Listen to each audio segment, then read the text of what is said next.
Dear friends, क्या आपको पता है कि क्यों चाइना के BRI इनिशिएटिव को इतना क्रिटिसिज्म फेस करना पड़ रहा है, या फिर क्या इसके और अल्टरनेटिव हो सकते हैं, या फिर कैसे सितंबर के महीने में जो महंगाई है उसने कैसे हमारी इंडियन इकोनॉमी को इम्पैक्ट किया है। तो इन सभी चीज़ों के बारे में आज हम डिस्कस करेंगे। Dear friends, a very warm welcome to Rock classes. मेरा नाम है Rupendra Shekhawat and I welcome you to the Rock classes. Event जैसा कि आपको पता है, ये हमारे करंट अफेयर की सीरीज़ है। जो लोग नए जुड़ते हैं उनको मैं बता देना चाहता हूँ कि हमारी जो करंट अफेयर की सीरीज़ है, इसके साथ साथ हम हमारी पर्सनैलिटी डेवलपमेंट पे भी फोकस करते हैं, बिकॉज ओवरऑल पर्सनैलिटी आपकी ग्रूम करना भी बहुत ज़रूरी है। तो इसी चीज़ को लेकर मैं आप लोगों के साथ में हर रोज़ एक नया कोड शेयर करता हूँ, एंड वो कोड भी होते हैं प्लस उसके साथ में वो टिप्स भी होती हैं जिन्हें आप अपनी लाइफ में हर रोज़ इम्प्लीमेंट कर सकते हैं to get better day by day. तो आज का जो कोट है, dear friends, the inner battle is never an easy one but it is the most important battle in life. Dear friends, कई बार जिंदगी में ऐसी चीज़ें होती है जो हमारे कंट्रोल में नहीं होती है, but still we have to fight with it. ठीक है दोस्तों, आउटर सर्कमस्टांसेस कुछ भी हो सकते हैं आपकी ज़िंदगी में, बट एक अंदर की जो लड़ाई होती है उसे जीतना बहुत ज़रूरी है। क्योंकि जब एक इंसान अपने अंदर की लड़ाई जो होती है ना, जब वो हार जाता है तो डेफिनेटली एक इस तरीके के थॉट्स जो होते हैं ना, परवेलिंग थॉट्स यानी सुसाइडल थॉट्स जो हैं, वो इंसान के अंदर हावी हो जाते हैं। तो ऐसे में ज़रूरी है कि आप अपने आप को इंटरनली बहुत स्ट्रॉन्ग बनाएं। इंटरनल बैटल्स होती है वो इजी नहीं होती है। डेफिनेटली अगर आप बात करें कि कैसे आप किसी चीज़ को अपने जो मन है उससे लगाते हैं, तो डेफिनेटली जो चीज़ें हैं वो थोड़ी और मुश्किल हो जाती है। The inner battle is never an easy one. जो इनर बैटल है वो कभी आसान नहीं होगी, but it is the most important battle in life. अगर वो, लेकिन जो अंदर की लड़ाई है वो बहुत इम्पोर्टेंट है। आपको इसका एक एग्जांपल देता हूँ कि मान लीजिए कि कोई स्टूडेंट है, because you all are student, आप लर्निंग फेज में है, आप सभी सीखते हैं, डजेंट मैटर आपकी एज क्या है। तो होता है डिफरेंस, कई बार ज़िंदगी में ऐसे कुछ मोड़ आते हैं या फिर ऐसी कुछ सिचुएशन आती है जहाँ पे इंसान अपनी जो अंदर की लड़ाई है वो हार जाता है। अंदर की लड़ाई का मतलब है डियर फ्रेंड्स, कई बार ऐसे फेलियर्स कुछ ऐसे आते हैं जीवन में जिसको एक इंसान हैंडल नहीं कर पाता है। देन जो एक्सट्रीम स्टेप्स हैं जैसे कि सुसाइडल थॉट्स है या सुसाइड कमिट करना, तो ऐसे कुछ थॉट्स जब प्रिवेल हो जाते हैं या हावी हो जाते हैं तो डेफिनेटली वो एक इनर बैटल है, उसको हार जाता है। तो ज़िंदगी में कई सारे टेस्ट या कई सारी जंग आएगी, लेकिन फेस करना है आपको अपने सभी फेलियर्स को या फिर सभी बैटल्स जो है उन सभी को डट के सामना करना है, एंड आपको जो है उस लड़ाई में बिल्कुल विजय पाना है। और इन्हीं जो इनर बैटल्स है, इन्हीं को लेकर मैं आपसे हर रोज़ आपको टिप्स देता हूँ कि कैसे आप अपने आप को थोड़ा और मजबूत बना सकते हैं, कि आप हर सिचुएशन के अंदर रिएक्ट ना करके अपने आप को थोड़ा काम एंड कंपोज रख के अपने आप को एक स्थिर वे में लाएंगे, एंड देन चीज़ें जो है अलाइन होने लगेगी विथ योर लाइफ, एंड चीज़ें जो है वो आपके लिए बेहतर होती जाएगी। तो ये था आज का code dear friends. I hope कि आपको चीज़ें समझ में आएगी कैसे आपकी जो इनर बैटल्स है यानी थॉट्स जो आते हैं आपको विथ एवरी सिचुएशन। क्योंकि आपको पता है कि ऑन एन एवरेज एक दिन के अंदर लगभग 7 से 8 हज़ार थॉट्स किसी इंसान को आते हैं। तो इतने थॉट्स में कुछ ऐसे नेगेटिव थॉट्स भी होते हैं, but you have to be very courageful, we have to very brave to handle all of them and come out as a winner. Now dear friends, let's move towards question of the day. आज का जो सवाल है कि who is the executive and the legislative head of the state. आपको मुझे ये बताना है कि जो एक स्टेट होता है उसके अंदर एक एग्जीक्यूटिव हेड होता है एंड दूसरा जो एक लेजिस्लेटिव हेड होता है। तो उन दोनों की ही आपको मुझे बताना है कि कौन किसी स्टेट के अंदर एक लेजिस्लेटिव हेड होता है या फिर कौन एक एग्जीक्यूटिव हेड होता है। तो अगर आपको पता है, वेल एंड गुड। कई बार क्या होता है दोस्तों कि आप इन दोनों चीज़ों के अंदर आप में पता होगा, मैं ये नहीं कह रहा हूँ पता नहीं होगा, बट आप डेफिनेटली कई सारे जनों को ये चीज़ पता होगी कि नॉमिनल हेड कौन होता है या फिर लेजिस्लेटिव या एग्जीक्यूटिव हेड कौन होता है। बट कई बार कन्फ्यूजन हमें हो जाता है कि एग्जीक्यूटिव हेड था या फिर लेजिस्लेटिव हेड था।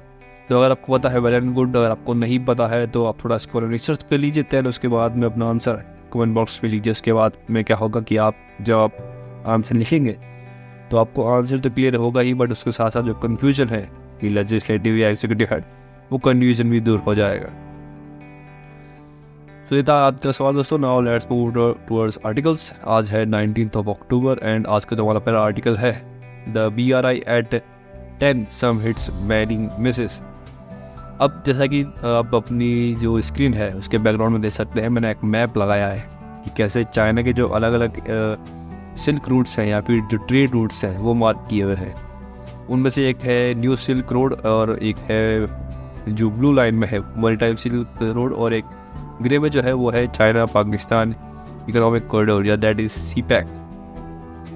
तो इन्हीं के बारे में बात करेंगे दोस्तों कि कैसे जो रीअफर्मेशन है ऑफ BRI जो बेल्ट एंड रोड इनिशिएटिव है चाइना का, अब इससे करना क्या चाहता है चाइना दोस्तों कि पूरे वर्ल्ड के अंदर एक ऐसा नेटवर्क या फिर ऐसा जाल बनाना चाहता है जिसके थ्रू जो ट्रेड है फ्रॉम चाइना वो एक इजी वे में हो सके, यानी शॉर्टेस्ट कोई रास्ता हो या फिर एक ऐसा कोई रूट जहाँ से ट्रेड जो करना हो वो बहुत आसान है। बिकॉज आपको पता है कि चाइना जो मैन्युफैक्चरिंग में एक नंबर 1 हब बना हुआ है। तो ऐसे एक इसका एग्जाम्पल है आपके सामने सीपैक जो चाइना पाकिस्तान इकोनॉमिक कॉरिडोर है। उससे होगा क्या दोस्तों कि अगर चाइना को मान लीजिए कोई अपना सामान जो है वो गल्फ कंट्रीज में सेंड करना है तो उसे फ्रॉम ऑल द वे, जैसे अगर आप देखेंगे मैप के अंदर तो उसको साउथ चाइना सी पार करना पड़ेगा, देन उसके बाद इंडियन ओशन, एंड देन उसके बाद में वो अपना सामान जो है गल्फ कंट्री से भेज सकता है। तो इतना लंबा रूट लेने के बजाय एक रूट इन्होंने शॉर्टेस्ट अपनाया कि थ्रू रोड वो क्या करेंगे कि पाकिस्तान के साथ टाइज, जैसे आपको पता है कि काफ़ी अच्छे फ्रेंडली टाइज है चाइना एंड पाकिस्तान के बीच में, तो एक ऐसी रोड बनाना चाहता है चाइना जिसके थ्रू वो अपनी रोड की जो लिंक है उसको सीधा ही ग्वादर पोर्ट जो कि पाकिस्तान में है उससे कनेक्ट करेगा। देन एक शॉर्टेस्ट भी बन जाएगा फ्रॉम चाइना टू ग्वादर, और फिर ग्वादर से जो पोर्ट है वहाँ से इजीली गल्फ एरियाज के अंदर सामान पहुँचाया जा सकता है। तो ऐसे में बेल्ट एंड रोड इनिशिएटिव जो है चाइना के लिए एक गेम चेंजर प्लान है। बट इस प्लान में कई सारे ऐसे जो कहते हैं कि जो रोडें अटके हुए हैं, बिकॉज ये जो प्लान है ना दोस्तों चाइना की, ये सभी इस तरीके से बनाए हुए हैं कि जिसकी इससे सिर्फ वर्ल्ड ट्रेड जब होगा, यानी कि चाइना से जब ट्रेड होगा और सिर्फ वो चाइना को ही फ़ायदा देगा, ना कि ऑल ओवर वर्ल्ड को। तो ऐसे में ये जो BRI है चाइना के जो प्रेसिडेंट है शी जिनपिंग, उनका जो बेल्ट एंड रोड इनिशिएटिव है इस समय काफ़ी एक लाइमलाइट में बना हुआ है। Intent behind BRI it's seen as a way to address globalization shortcomings and provide alternative transport and trade routes। जैसा कि मैंने आपको बताया कि कैसे ये BRI का एम क्या है। BRI का जो लेमन्स लैंग्वेज में आपको समझाऊँ तो BRI का मेन एम यही है कि एक अल्टरनेटिव जो ट्रेड रूट है उसको खोजा जाए, और जो जो ग्लोबल एड्रेस है उसको, यानी कि ग्लोबलाइजेशन का जो एक इशू है उसको जल्द से जल्द ख़त्म किया जाए एंड ट्रेड रूट्स को एक्सेसिबल बनाया जाए। AIIB इस्टेब्लिशमेंट, अब China establish the Asian Infrastructure Investment Bank with substantial finance and backing, challenging other lending institution and aiming to reap early benefits from the BRI। अब China ने एक step और उठाया इस BRI की तरफ। हुआ क्या है कि दोस्तों कि चाइना ने अभी हाल ही के अंदर एशियन इंफ्रास्ट्रक्चर इन्वेस्टमेंट बैंक की स्थापना करी है।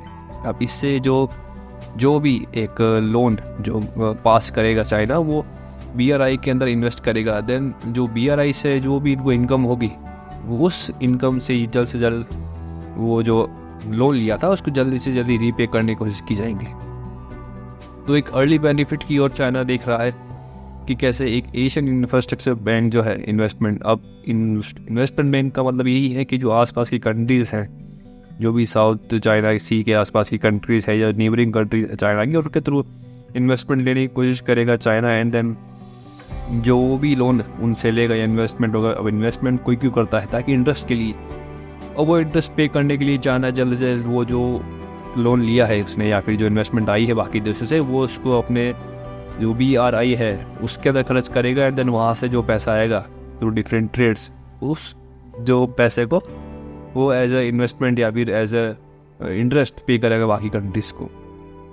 ट्रांजिशन टू लोकल करेंसी, अब इस ट्रेड रूट के थ्रू जैसे बताया ना आप दोस्तों कि कैसे चाइना जो है ऑल ओवर वर्ल्ड में, यानी कि पूरी दुनिया के अंदर अपना एक ट्रेड का जाल बिछाना चाहता है। अब उससे हो गया, उससे ये होगा कि चाइना अपनी डोमिनेंस दिखाएगा इन करेंसी। अभी जैसे आपको पता है मोस्ट ऑफ द कंट्री जो है वो आज भी डॉलर के अंदर ट्रेड करती है, यानी कि USA का जो डॉलर है वो एक डोमिनेंट करेंसी बना हुआ है पूरे वर्ल्ड के अंदर। बट इस चीज़ को लेकर चाइना को थोड़े से प्रॉब्लम्स है, इसीलिए चाइना चाहता है कि अब युआन के साथ रिप्लेस किया जाए डॉलर को। अब शी जिनपिंग का ये एक इनिशिएटिव है towards using local currency in trade which aim to reduce the dominance of US dollar. जैसा कि आपको पता होगा हाल ही में दोस्तों कि कैसे इंडिया ने भी टाइज किए हैं विद रशिया एंड फ्रांस की जो ट्रेड है वो मैक्सिमम किया जाएगा रुपीस के अंदर। तो ऐसे ही चाइना का ये जो इनिशिएटिव है थ्रू BRI, तो इससे होगा क्या कि जो अपना युआन करेंसी है यानी कि चाइना का जो करेंसी है युआन, उसकी डोमिनेंस बढ़ेगी एंड जो यूएस डॉलर का जो एक बढ़ता हुआ रोल है उसको कम करने की कोशिश की जाएगी इस BRI के थ्रू। शी जिनपिंग एक ग्लोबल स्टेट्समैन है, Xi Jinping global statesman image. BRI served as a platform for President Xi Jinping to brand himself as a global statesman and project China's power and influence overseas। अब जैसा कि आपको पता है दोस्तों कि चाइना के अंदर इलेक्शन नहीं होते हैं, चाइना है, साउथ कोरिया है या फिर रशिया है, तो ऐसे कुछ कंट्रीज़ है जहाँ पे इलेक्शंस नहीं होते हैं एंड सालों साल जो है वो एक ही प्रेसिडेंट वहाँ पे रहता है। तो ऐसे में चाइना के जो शी जिनपिंग है वो BRI के थ्रू ही एक डोमिनेंस दिखाना चाहते हैं पूरे वर्ल्ड के अंदर कि कैसे उनका जो इन्फ्लुएंस है वो बहुत स्ट्रॉन्ग है ओवरसीज़ के अंदर भी, और अपने आप को एक ग्लोबल स्टेट्समैन की तरह इस्टेब्लिश करना चाहते हैं इन दिस वर्ल्ड, ताकि जो लोग हैं या फिर ऑल ओवर द वर्ल्ड जो लोग हैं वो उनको एक ऐसा इंसान के रूप में देखें जो अपने देश के प्रति काफ़ी समर्पित है एंड इसी के लिए अलग अलग जो डिफरेंट ट्रेड रूट्स है उनको ओपन किया जा रहा है। तो ऐसे में शी जिनपिंग का जो एक प्लान है कि कैसे वो इस वर्ल्ड के ऊपर एक अपना डोमिनेंस दिखाना चाहते हैं, तो उसी के लिए BRI है। बट BRI के अंदर जैसे मैंने आपको बताया कि जो BRI है यानी बेल्ट एंड रोड इनिशिएटिव जो है वो सिर्फ चाइना को ही फ़ायदा देने वाला है, ना कि अलग कंट्रीज़ को। तो ऐसे में कई सारे क्रिटिसिज्म जो इसको फेस करने पड़ रहे हैं और इसीलिए जो शी जिनपिंग है उनकी इमेज को भी एक खतरा है। एंड जो अभी आपने देखा होगा कैसे चाइना के अंदर इतना ज़्यादा डोमिनेंस जो है वो शी जिनपिंग का या फिर जो रिपब्लिक पार्टी है, चाइना रिपब्लिक पार्टी, उनका इतना कोई खास डोमिनेंस नहीं है, अभी है लेकिन इतना जो पहले जितना था ना कि ऐसे में बात करूँ अगर 20-25 साल में, तो उतना ज़्यादा डोमिनेंस हाल फिलहाल में नहीं रहा है। अब लोगों की मांग है कि कैसे जो ऑल ओवर वर्ल्ड में कैसे डेमोक्रेसी इस्टेब्लिश्ड है, वैसे ही चाइना के अंदर भी लोग चाह रहे हैं कि फटाफट जो है एक डेमोक्रेसी इस्टेब्लिशमेंट हो एंड लोगों का जो रोल है इन चूजिंग द गवर्नमेंट वो एक लाइमलाइट में आए या फिर हाईलाइट किया जाए। Incorporation in Chinese constitution. अब जो BRI है वो इतना बड़ा प्रोजेक्ट है दोस्तों कि इसको जो चाइनीज़ कॉन्स्टिट्यूशन है उसके अंदर भी कम्युनिस्ट पार्टी ने इन्वॉल्व करने की बात की गई है। The BRI has been incorporated into the Communist Party of China's constitution, highlighting its significance in China's domestic and foreign policies। अब इससे क्या होगा कि दोस्तों की जो चाइना की जो डोमेस्टिक और फॉरेन पॉलिसीज़ हैं उसको काफ़ी ज़्यादा हाईलाइट किया जाएगा। यानी कि अगर BRI को वैसे तो कर ही दिया है, बट मोस्टली अगर BRI को आज कम्युनिस्ट पार्टी चाहे कॉन्स्टिट्यूशन में जगह देती है तो ये जो चीज़ होगी ये एक सिग्निफिकेंट एक डोमेस्टिक या फॉरेन पॉलिसीज़ के अंदर चीज़ों को इम्पेक्ट करेगा। बिकॉज अगर कोई चीज़ आपकी कॉन्स्टिट्यूशन में इमेंड या फिर अडेप्ट की जाती है तो उस चीज़ का आपकी डोमेस्टिक और इंटरनेशनल जो रिलेशंस हैं उन पर एक खासा प्रभाव पड़ता है। ग्लोबल कोऑपरेशन की बात करो दोस्तों तो white paper on BRI reveals that 200 cooperation pacts have been signed with more than 150 nations fostering economic and infrastructure collaboration. अब ये तो सभी को पता है कि कैसे जो खासगर से लेकर ग्वादर तक जो ये बन रहा है चाइना पाकिस्तानी इकोनॉमिक कॉरिडोर, तो अलग अलग कंट्रीज से जो चाइना का एक ग्लोबल कॉर्पोरेशन है वो तो बढ़ रहा है, जैसा बताया ना कैसे 200 कंट्रीज हैं। लेकिन ये एक कोई फ्रेंडली कोलैबोरेशन नहीं है दोस्तों। आपको पता ही होगा कि कैसे चाइना जो है वो डेब्ट ट्रैप का यूज़ करता है, यानी किसी कंट्रीज को पहले तो खूब सारा एक जो लोन है वो प्रोवाइड करता है, देन वो कंट्री जब एक उस पैसे को यानी उस लोन को चुकाने में असमर्थ रहती है चाइना को, तो चाइना धीरे धीरे उनकी टेरिटरीज को कब्जाने लगता है। वैसे ही हुआ क्या है कि जो ग्वादर पोर्ट है पाकिस्तान का, उसको भी चाइना ने अपने कब्जे में कर लिया है। बिकॉज पाकिस्तान जो है वो इतना केवल नहीं है कि अपना लोन रीपे कर सके टू चाइना। तो ग्लोबल कॉरपोरेशन तो एक फ्रेंडली वे में नहीं है, बट ये एक जो कहते हैं ना कि जोर का सौदा है। जोर का सौदा मतलब कि किसी को जोर जबरदस्ती जो है वो सौदा करवाया जा रहा है, यानी कि अगर आप आज लोन रीपेमेंट नहीं करते हैं तो कल को हम आपकी ज़मीन जो है वो हड़प लेंगे। तो ऐसे कुछ डेंजर जो ट्रेड के जो रूल्स हैं चाइना के, उसके कारण वो लोन तो दे सकता है बाकी कंट्रीज़ को, और जिन कंट्रीज की ज़रूरत है वो लेंगे भी, बट एक लॉन्ग टर्म फ्यूचर नहीं देखते वो कंट्रीज, एंड जो अर्ली डेप्टर है उसमें आ जाते हैं और अपनी ज़मीन जो है वो खो बैठते हैं चाइना की तरफ। तो ऐसे ही बचने की ज़रूरत है। अभी तक 200 कुछ कंट्रीज़ ने चाइना के साथ कोलैबोरेट किया है इन दिस ट्रेड रूट। और इंफ्रास्ट्रक्चर गैप की बात करें दोस्तों, the world bank estimates that substantial investment is needed to bridge the global infrastructure gap. NBRI projects include building motorways, power and plants, port, railways network and digital infrastructure. अब दोस्तों जो world bank है उनका कहना है कि कैसे एक सब्सटेंशियल इन्वेस्टमेंट की ज़रूरत है from all over the world की जो ट्रेड गैप है इसको ख़त्म करें। अब जैसा कि हर एक जो ये सिल्क रूट है या फिर एक जो ट्रेड रूट है वो चाइना से स्टार्ट हो रहा है, तो चाइना ही कोई सेंटर या फिर कोई मेन पॉकेट पॉइंट नहीं है जहाँ से ट्रेड होगा। ऑल ओवर द वर्ल्ड पूरे से ट्रेड होगा, बट ऐसे में ज़रूरत है कि सभी देश साथ में आए एंड एक ऐसा इन्वेस्टमेंट करें ताकि जो ग्लोबल इंफ्रास्ट्रक्चर गैप में जो ब्रिज है उस ब्रिज को कम किया जाए, यानी जो गैप है उसको कम किया जाए एंड एक ब्रिज तैयार किया जाए ताकि जो ट्रेड है across all over the world वो सीमलेस बनाया जा सके। NBRI के कुछ प्रोजेक्ट्स हैं जैसे कि motorways, power plants projects, railway networks है, जैसे मैंने आपको बताया कि कैसे शिप्स के थ्रू या रोड ट्रांसपोर्ट के थ्रू ऐसे कुछ इन्वेस्टमेंट जो है BRI के थ्रू हो रहे हैं एंड प्रोजेक्ट्स तैयार किए जा रहे हैं। बट सिर्फ चाइना को सेंटर में रखने से बात नहीं होगी दोस्तों, सभी देशों को एक साथ आना होगा एंड जो ट्रेड है उसमें अपना अपना जो कंट्रीब्यूशन है वो देना पड़ेगा ताकि पूरा वर्ल्ड जो है वो आपस में ट्रेड से जल्द से जल्द जुड़ सके।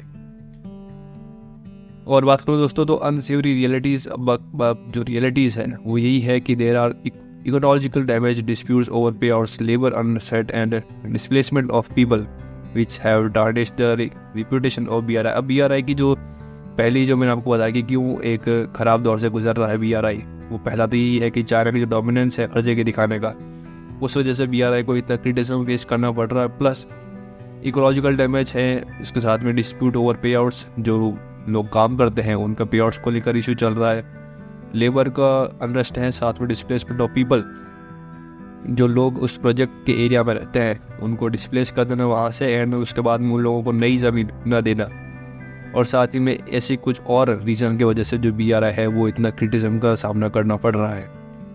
अल्टरनेटिव एंड काउंटरिंग की बात करूँ दोस्तों तो बिल्ड बैक बेटर जो एक इनिशिएटिव है वो US और जापान का, तो ये एक काउंटर है BRI का। उसके साथ में जो अभी हमने देखा कि G20 के अंदर कैसे इंडिया, मिडिल ईस्ट, यूरोप का जो एक कॉरिडोर है वो भी एक अल्टरनेटिव हो सकता है BRI का।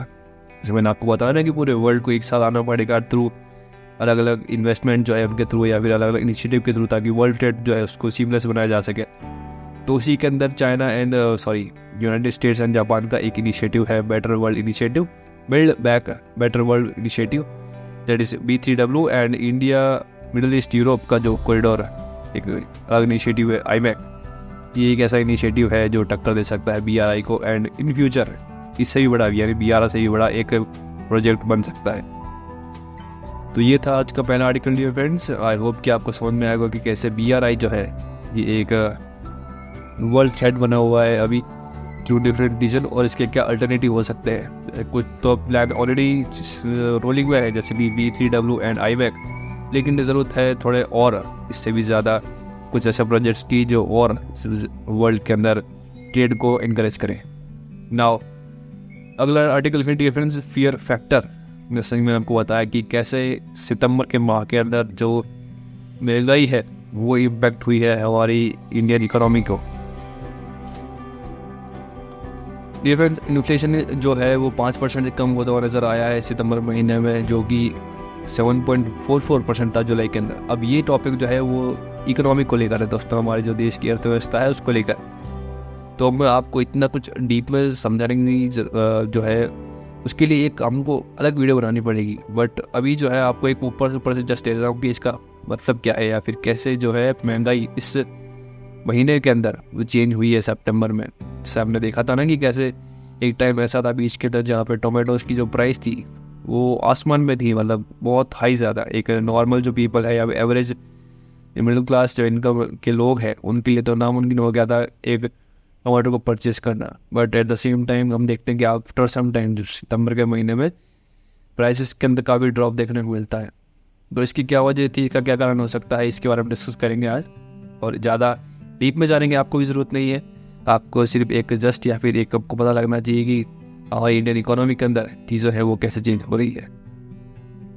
Return to RBI tolerance ranges. अब RBI का कहना था कि जो 5% इन्फ्लेशन रेट है वो एक RBI की तरफ से प्रेफर्ड है, बट क्योंकि 5% तो कम हुआ है, एंड साथ भी जो रेंज है यानी कि RBI की जो रेंज होती है 2 to 6%, उसके अंदर हमेशा एक लाइन लाई करनी चाहिए महंगाई। बट क्योंकि हमने देखा कि जुलाई के महीने में 7.44 पहुंच गई थी, तो ऐसे में RBI का जो प्रेडिक्शन था कि महंगाई इतनी ऊपर नहीं जाएगी वो फेल हुई, एंड जो महंगाई है वो क्रॉस कर गई थी 7.44% को इन जुलाई। अब RBI का टारगेट क्या है दोस्तों? While the preferred inflation rate for the RBI remains 4%, the central bank is committed to achieve its target. However, it appears distant at the moment. अब RBI को जो है एक गोल रहता है कि महंगाई को इस स्तर पे लाके रोकना है, यानी कि RBI का हमेशा एक गोल होता है कि महंगाई जो है हमेशा 4% से ज़्यादा नहीं होनी चाहिए, लेकिन वो 7.44 से ऊपर चली गई थी। लेकिन उसके बाद में हमने देखा कि कैसे महंगाई जो है वो 5% पे आ गई है। तो एक सूटेबल या फिर मैं कहूँ इतना ज़्यादा कोई हार्मफुल इम्पैक्ट नहीं हुआ है इससे भी, क्योंकि जो रेंज है यानी कि 4 से 5% से हमें से 1% डिफरेंस देखने को मिलता है, वो RBI के लिए इतना कोई मतलब से एक हम बात करते हैं कि 4% है, दूसरा है 7.44, तो इन दोनों में कितना डिफरेंस आ गया, लगभग 3.3 का। लेकिन वही हम मैं बात करूँ 4 और 5 के बीच में तो लगभग 1% का फर्क पाया। तो ऐसे में जो सितंबर के महीने के अंदर महंगाई कम हुई है वो RBI के लिए ऐसा कुछ खास इम्पैक्ट या फिर एक जो प्रेडिक्शन था उसके अकॉर्डिंग राइट प्रेडिक्शन था RBI का। Projected inflation rates. The RBI projection shows an expected average inflation rate at 5.6% of this quarter and 5.2 between January and June 2024. This projection may need to be adjusted. अब ये कुछ data बताया गया कि कैसे RBI का projection था कि 5.6 रहेगी इस क्वार्टर में, एंड जो अगले साल का जो क्वार्टर है उसके अंदर 5.2% रहेगी। Excuse me dear friends, beg your pardon.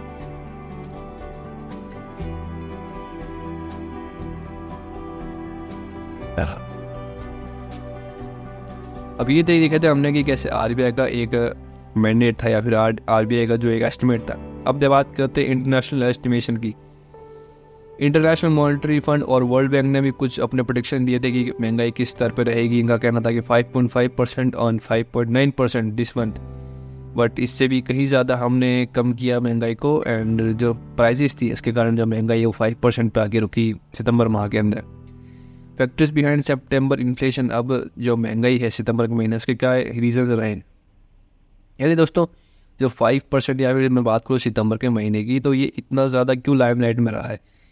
Because एक प्रेडिक्शन जो था यानी कि उससे पहले यानी सितंबर से पहले जितने भी महीने थे यानी कि फ्रॉम जनवरी टू अगस्त जो हमारा इन्फ्लेशन का रेट था यानी महंगाई का जो रेट था वो 7.44 तक टच कर गया था। बट सडनली जो है हमने देखा कि कैसे एक डिक्लाइन आया है महंगाई के अंदर, एंड जो चीज़ें सस्ती हुई है उसके कारण महंगाई का जो स्तर है वो 5% पे आ गया था सितंबर में। इसीलिए सितंबर का मंथ जो है वो काफ़ी क्रूशियल रहा है हमारी इंडियन इकोनॉमी में।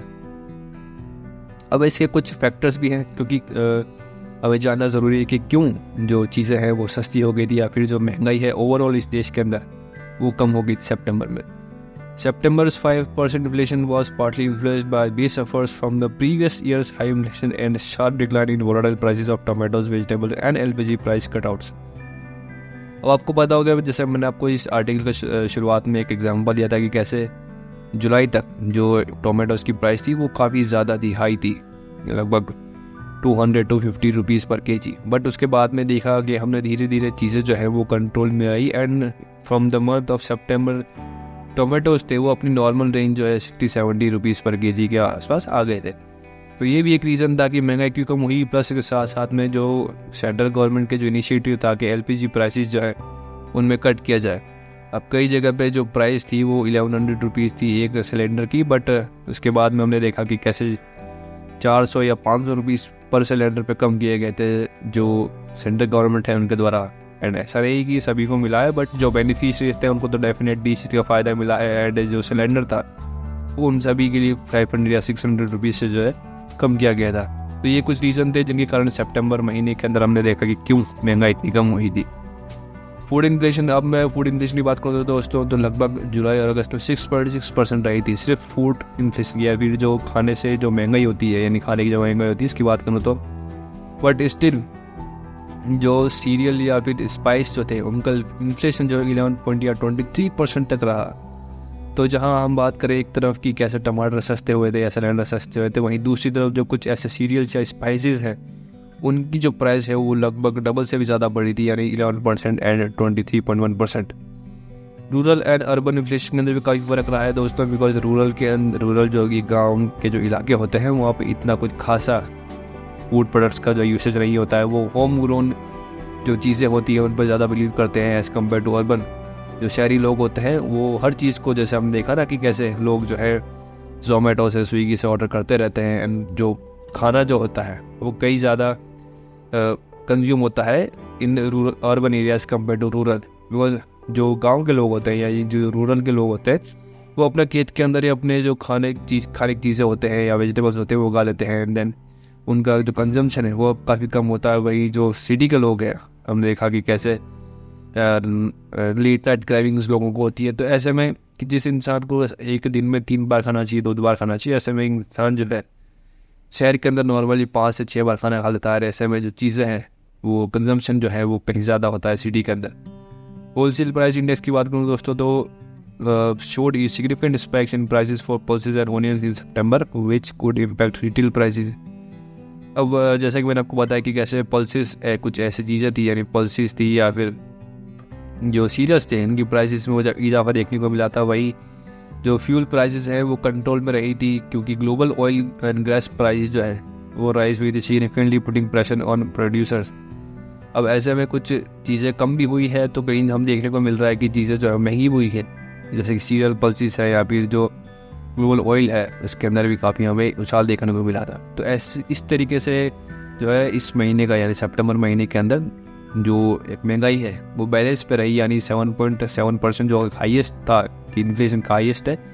वही जो RBI का एक गोल रहता है हमें हर साल कि महंगाई को 4% से नीचे ना जाने दिया जाए। तो ऐसे में 5% जो है एक मिनिमल या फिर एक बेस या फिर एक इक्वल तरीका, ताकि जहाँ पे RBI ने जो है या फिर ओवरऑल जो इकोनॉमी है उसके अंदर महंगाई को विदिन 5% के अंदर समेट कर रखा इन द मंथ ऑफ सितंबर। तो ये एक जनरल नॉलेज का था कि कैसे प्राइसेस जो है वो इम्पेक्ट करती है हमारे इंडियन इकोनॉमी को। आई होप कि आपको चीज़ें समझ में आएंगी। अगर आपका कोई सवाल है या कोई डाउट है तो please do let me know in the comment section below, क्योंकि अगर आज आपको डाउट रहा तो आगे चल के वो डाउट जो है आपकी आगे की समझ को बिल्कुल डेफिनेटली इम्पैक्ट करेगा। Now let's move toward headlines. आज की कुछ हेडलाइंस डिस्कस कर लेते हैं दोस्तों कि India is likely to deal sign with US for 31 MQ-9 withdrawals by February 2024। अब 31 MQ-9 विड्रॉल्स जो है वो इंडिया साइन करने की बात कर रहा है US के साथ in the month of February 2024। वही जो उड़ीसा के नए गवर्नर है वो बनाए गए हैं रघुवर दास, जो थे पहले झारखंड के ex-CM। और the underdogs out in world cup. Dear friends, जैसे आपको बताया अभी वर्ल्ड कप चल रहा है, तो हाल ही के अंदर जो नीदरलैंड्स और साउथ अफ्रीका का मैच हुआ था उसके अंदर नीदरलैंड्स ने साउथ अफ्रीका को एक जो जायंट टीम मानी जाती है उसको हराया और टेबल जो है टर्न करी है। वही हाई स्पीड ट्रेन की बात करें, रैपिड एक्स जो है वो दिल्ली के अंदर स्टार्ट हुई है by PM Modi. PM Modi ने हरी झंडी दिखाई है इस ट्रेन को, जो कि चलेगी दिल्ली मेरठ के बीच में। तो ये थी आज की कुछ हेडलाइंस। डियर्स, आई होप कि आपको सभी हेडलाइन जो है समझ में आई होगी।